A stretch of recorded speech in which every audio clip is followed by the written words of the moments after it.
গল্প প্রেমের নির্বাসন। পর্ব ৪। লেখনীতে মৃধা মৌনী। দরজায় দু তিনবার টোকা পড়তেই তৃপ্তি ঘুম ভাঙা চোখে উঠে এলো। দরজা খুলে রোদ্দুরকে দেখতে পেয়ে ভারী অবাক হলো। চোখ খচলে বলল, ভাই। পেছনে ফিরে ঘুমন্ত স্বস্তিকে এক নজর দেখে নিয়ে দরজাটা ভিড়িয়ে নিজে বাইরে বেরিয়ে এলো। শুধালো, এত রাতে তুমি? কিছু হয়েছে? মাথা নাড়ল রোদ্দুর, ওর অনেক জ্বর। একটু থাক ওর সঙ্গে। কার? বুঝতে না পেরে প্রশ্নটা করল তৃপ্তি। রয়েসয় জবাব দিল ছেলেটা, বিকেলের। তৃপ্তি এবার অসম্ভব রকমের বিস্ময় নিয়ে তাকালো রোদ্দুরের দিকে। চোখের পাপড়ি ঝাপটে দু তিনবার পলক ফেলল। রোদ্দুর মিয়ে গেল অস্বস্তির কাঁটায়। উসখুস করে নিজেই যেন নিজেকে বলল, যাচ্ছিলাম ওপাশ দিয়ে, তখন গোঙানোর আওয়াজ শুনে ঢুকে দেখি জ্বরে কাতরাচ্ছে। তাই তোকে ডাকতে এলাম। আচ্ছা। ঠিকঠাক বিশ্বাস করল কি না তৃপ্তি, বোঝা দায়। তবে আর কিছু জিজ্ঞেস করল না। শান্ত মুখে জানালো, তুমি ঘুমুতে যাও, আমি ওর কাছে থাকব। চিন্তার কিছু নেই। Thank you. ছোট করে বলল রোদ্দুর। চলে যাওয়ার জন্য পা বাড়াতে গেলে তৃপ্তি আবার বলে উঠল, তবে এভাবে এত রাতে হাঁটাহাঁটির অভ্যেসটা বদলে ফেলো ভাই। বড় বাবা জানলে খুব একটা পছন্দ করবেন না কিন্তু। রোদ্দুর শুনল, কিছুই বলল না। চুপ করে চলে গেল নিজের ঘরের দিক। তবে মন পড়ে রইল ওই ঘরে, বিকেলের কাছে মেয়েটার পাশে বাকি রাতটুকু বসে থাকবার অধিকার কেন যে তার নেই। এই মেয়েটাকে নিজের করে, একান্তই নিজের করে পাবার যে গোপন স্বপ্নজাল নিজের বুকের মধ্যিখানে এঁকেছে সে, তা কি কোনোদিন আদৌ পূরণ হবে? রোদ্দুর মাথা ঝেড়ে ভাবনাটাকে ঠেলে বের করে দেওয়ার চেষ্টা করল। বুকের ভেতরটা শুকিয়ে এতটুকুন, ঘরে গিয়েই আগে পানি গিলল গ্রোগাসে। তাতে যদি একটু তৃষ্ণা মেটে। মিটবে কেমনে?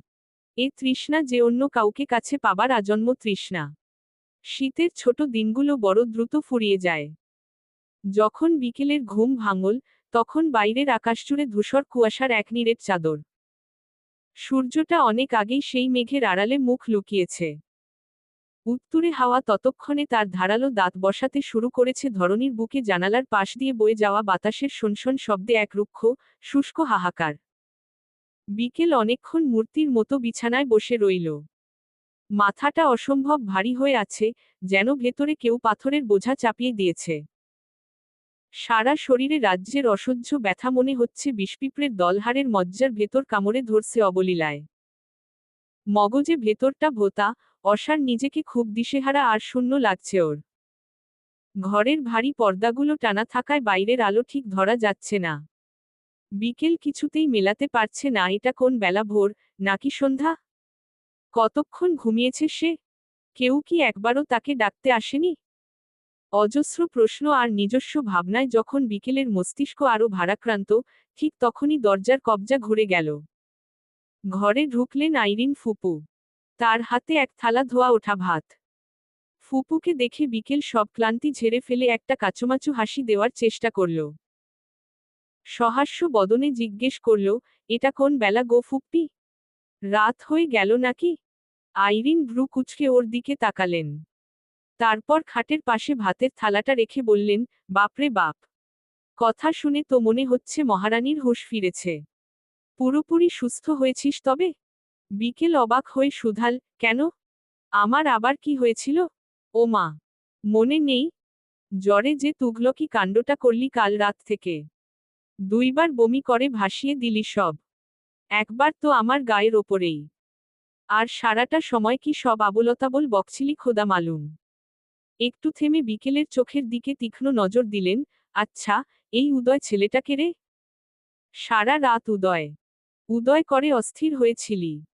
কার সাথে লটরপটর শুরু করলি সবার আড়ালে, বলতো? কথাটা শোনামাত্রই বিকেলের মেরুদণ্ড দিয়ে একটা ঠান্ডা স্রোত বয়ে গেল। লজ্জায় আর আতঙ্কে সে তড়িঘড়ি দাঁত দিয়ে নিজের জিভ কামড়ে ধরল। উদয় ওর ক্লাসমেট, গায়ের রং যেমন ধবধবে ফর্সা, চেহারাটাও মাশা আল্লাহ। বিকেলের ক্রাশ লিস্টের একদম শুরুর দিকেই ওর নাম। জ্বরের ঘোরে অবচেতন মনে ছেলেটার নামই তবে ফাঁস করে দিয়েছে সে। ইস, ফুপু এখন কি না কি ভাবছেন। বিকেল হড়বড় করে নিজেকে সামলানোর চেষ্টা করল। উমম। না ফুপ্পি, তুমি যা ভাবছো তেমন কিছু না। ও আমার স্রেফ ফ্রেন্ড। আমরা একসাথে কোচিং ক্লাস করি তো, তাই হয়তো নামটা মুখ দিয়ে চলে এসেছে। আইরিন তবু বিশ্বাস করতে পারলেন না। ভ্রু কুঁচকে সন্দিহান গলায় বললেন, সত্যি তো? কথাবার্তায় তো তা মনে হলো না। যেভাবে উদয়কে ডাকছিলি। ছি ছি। আজকালকার ছেলেমেয়েরা সত্যিই সব আপডেট ভার্সন। আমাদের ধরাছোঁয়ার বাইরে তোরা। আমার এক ছেলে কোথা থেকে কাকে ধরে এনে বিয়ে করে সংসার পেতেছে ও নিয়েই আমি অস্থির। তুই আবার এমন কিছু করে বসিস না মা। তোকে আর দীপ্রকে নিয়েই আমার এখন শেষ ভরসা। বিকেল এগিয়ে এসে আইরিনের হাত ধরে তাকে বিছানায় বসিয়ে নিজে মাথাটা কোলের ভেতর ঢুকিয়ে শুয়ে পড়ল। আইরিন ওর চুলে বিলি কাটতে লাগলেন। ধীর গলায় জানতে চাইলেন, শরীরটা ভালো লাগে বাবু? হুম। উঠে হাতমুখ ধুয়ে নে, ভাত খাবি না? খাবো ফুপ্পি। হঠাৎ করেই অন্যমনস্ক হলেন আইরিন, বলতে লাগলেন, সৌম্যটা কি করলো বল তো বাবু। আমার তো মাথায় ঢোকে না। ভালোই তো পড়ছিল, ওকে বাইরে পাঠাবো এই নিয়ে কত স্বপ্ন দেখলাম আমি। এরকম একটা কিছু করতে পারে, আমার কল্পনাতেও আসেনি ঘুণাক্ষরে। কি যে করি আমি।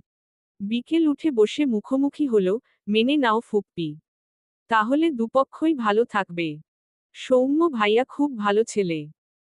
আমার ভাই হিসেবে বলছি না, তার ভেতর ছেলে হিসেবেও গুণাবলী দারুণ কিন্তু।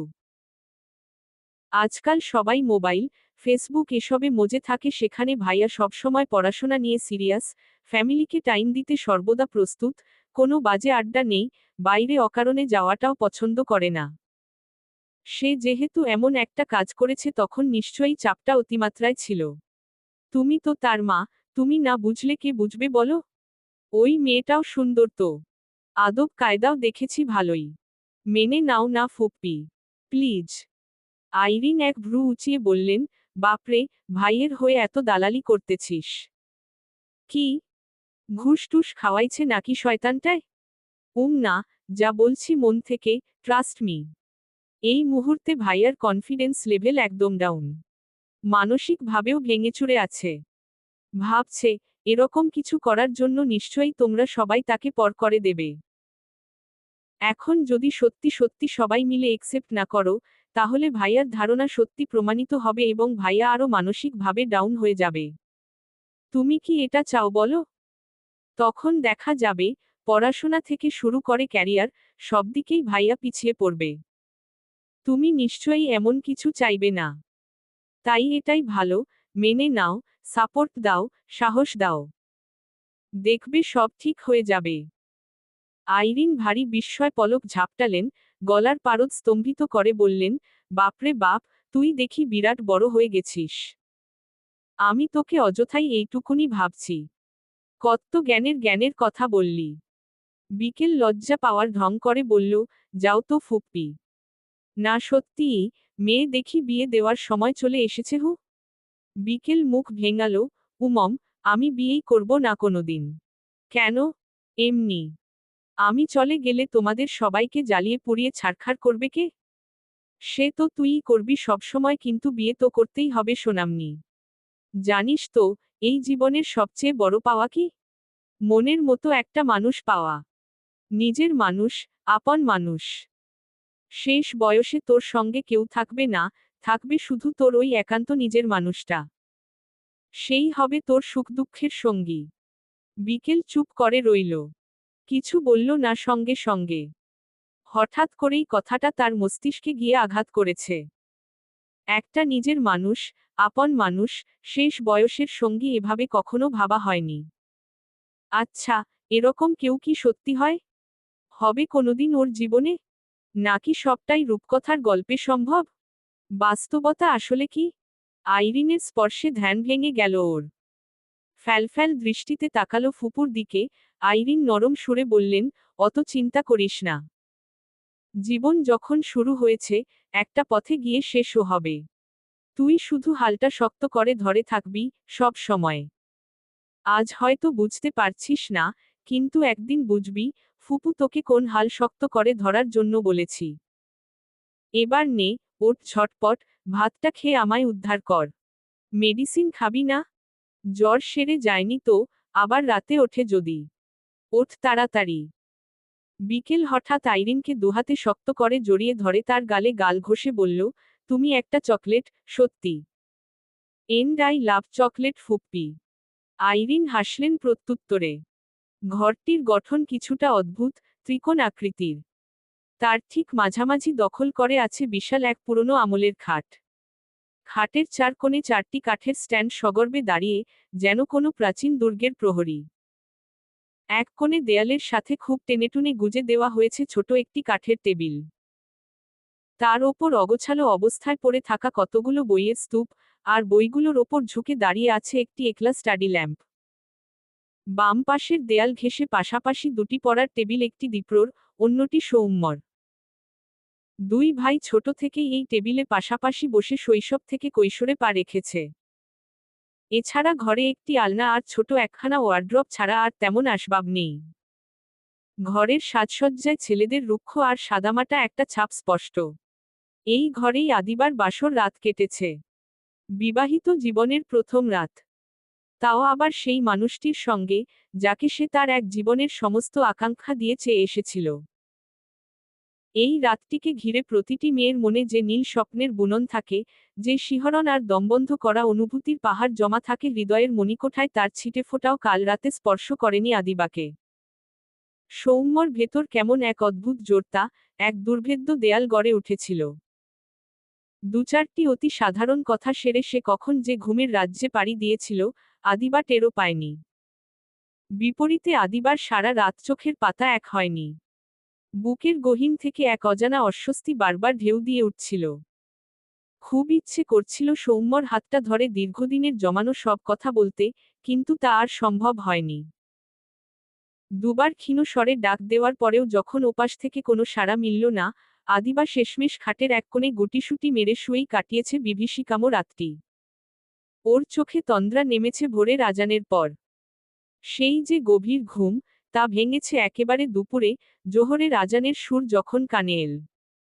আদিবা ধরফর করে উঠে বসতেই লজ্জায় কুঁকড়ে গেল।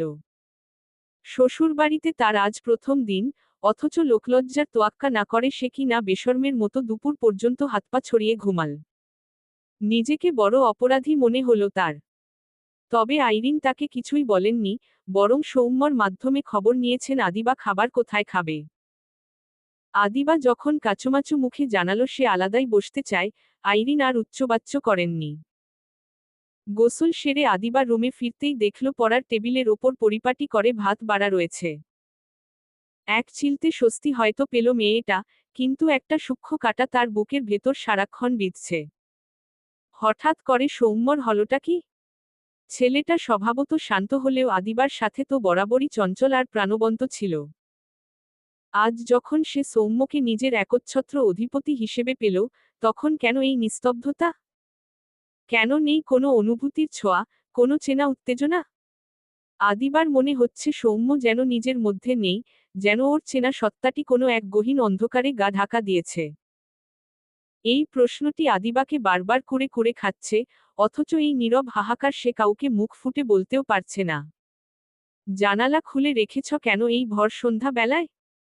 হঠাৎ সৌম্যর কথায় চেতনা ফিরে মেয়েটার, জানালা পান থেকে মুখ ফিরিয়ে সে তাকালো সৌম্যর দিকে। ছেলেটার চেহারা শুকিয়ে এইটুকুনি হয়ে আছে। ভীষণ মায়া হচ্ছে দেখে। কোনো সমস্যার ভেতর দিয়ে যাচ্ছে কিনা, বুঝতে চেষ্টা করেও বুঝে আসছে না তার। উঠে জানালাটা বন্ধ করে দিল। এগিয়ে এসে মুখোমুখি দাঁড়ালো, বলল, এ ঘরে একটা ড্রেসিং টেবিলের ব্যবস্থা করা যায় সৌম্য? আয়না না দেখলে আমার দিন যায় না জানো?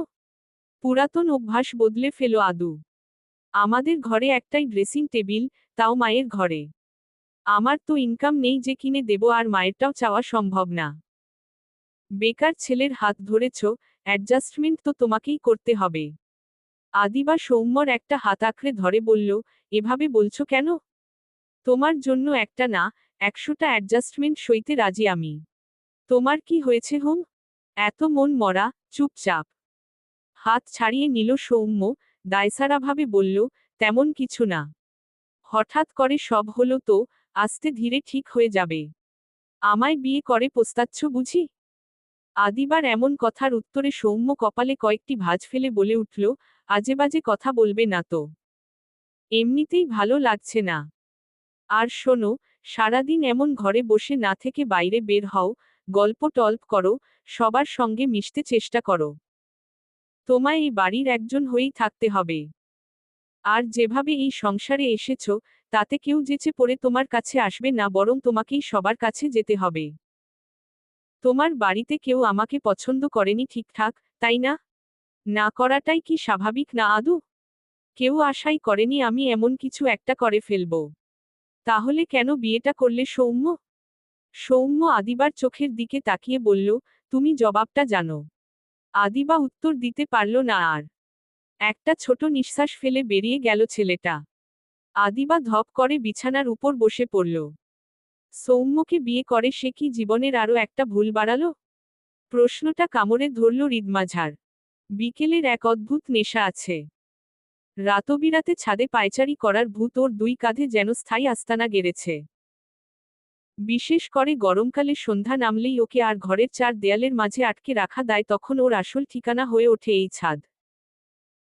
এই নিয়ে বাবা ওসমান মির্জা কম চিৎকার চেঁচামেচি করেননি, আইরিনও হাজারবার বুঝিয়েছেন, কিন্তু বিকেলের এই ছাদবিলাসী অভ্যাসে বিন্দুমাত্র পরিবর্তন কেউ আনতে পারেনি।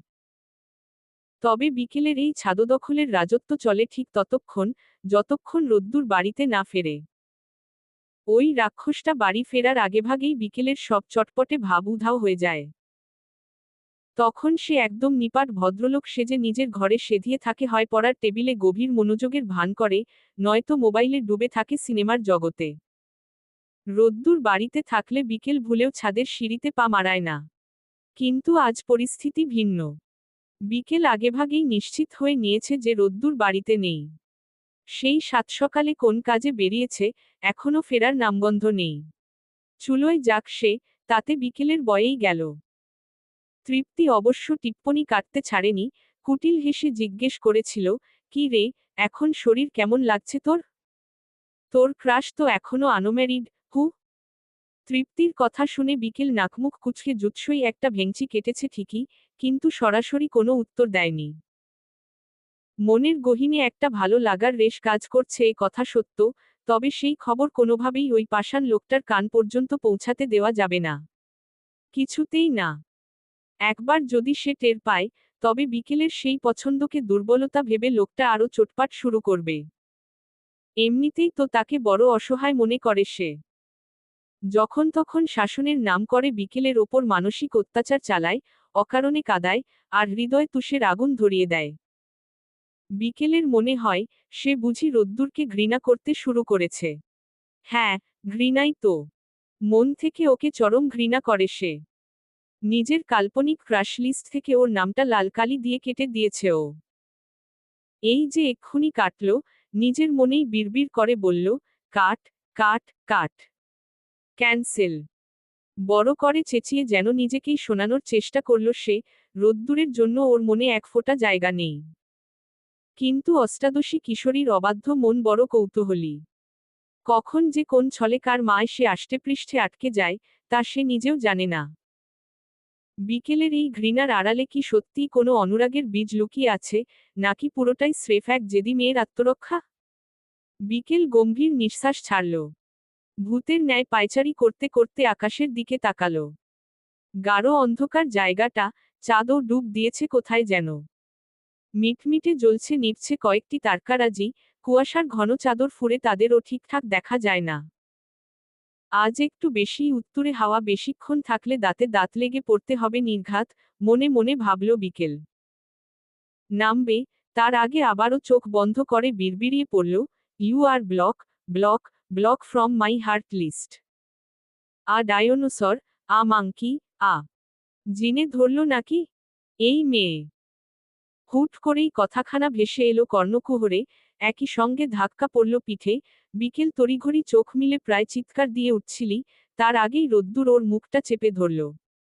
আমি। ফতাফত বলল ও, ভয় পেলি নাকি? বিকেলের চোখে তখনও বিস্ময় লেপ্টে, চোখজোড়া গোল হয়ে বড় আকার ধারণ করেছে। কাইকুই করতেই রোদ্দুর হাত সরিয়ে নিল। বিকেল তাড়াহুড়ো করে পড়ল, আউ বিল্লাহি মিনাশ শাইতানির রাজিম। রোদ্দুরের ভ্রু কুঁচকে গেল, সন্দিহান গলায় শুধাল, তুই শয়তান তাড়ানোর দোয়া পড়লি কেন? ঢোক গিলে মেয়েটা ফ্যাকাশে হাসার চেষ্টা করে উত্তরে জানালো, এ এমনি রোদ ভাইয়া। সত্যি করে বল, তুই কাকে শয়তান মিন করলি এখানে? কাউকে না। তোমাকে তো নাই। তোমার মতো ভালো মানুষ পৃথিবীতে আর কয়টা হয় বলো? আমি এমনিতেই দোয়া দুরুদ পড়ি। সব সময় দোয়ার ভেতর থাকলে মন মাইন্ড ফ্রেশ থাকলে একদম চাকাচাক। বুঝলে? কি বুঝলো কে জানে, তবে আর কিছু বলল না ছেলেটা। হেঁটে গিয়ে রেলিংয়ের গায়ে ভর করে দাঁড়ালো, এদিক ফিরে। পকেট থেকে সিগারেট আর লাইটার বের করে এনেছে। একটা ধরালো। ধোয়া ছেড়ে বিকেলের দিকে চাইতেন বিকেল তড়িঘড়ি বলে উঠল, আমি নিচে যাই। এসেছিলি কেন? প্রশ্ন থামতে হলো তাকে। ইয়ে মানে? কিছু একটা খুজল তাড়াতাড়ি, না, কাজের সময় মাথাটাও ঠিক করে কাজ করে না। একটা জুৎসই বাহানা না পেয়ে রোদ্দুরের দিকে নিরুপায় চোখে তাকাতেই ও আবার জানতে চাইল, শরীর কেমন এখন? মৃদু শ্বাস ফেলে বলল, ভালো। জ্বর কমেছে? হু। এসেছিল কেন? জানি না তো। আসার আগে টেলিফোন করেনি।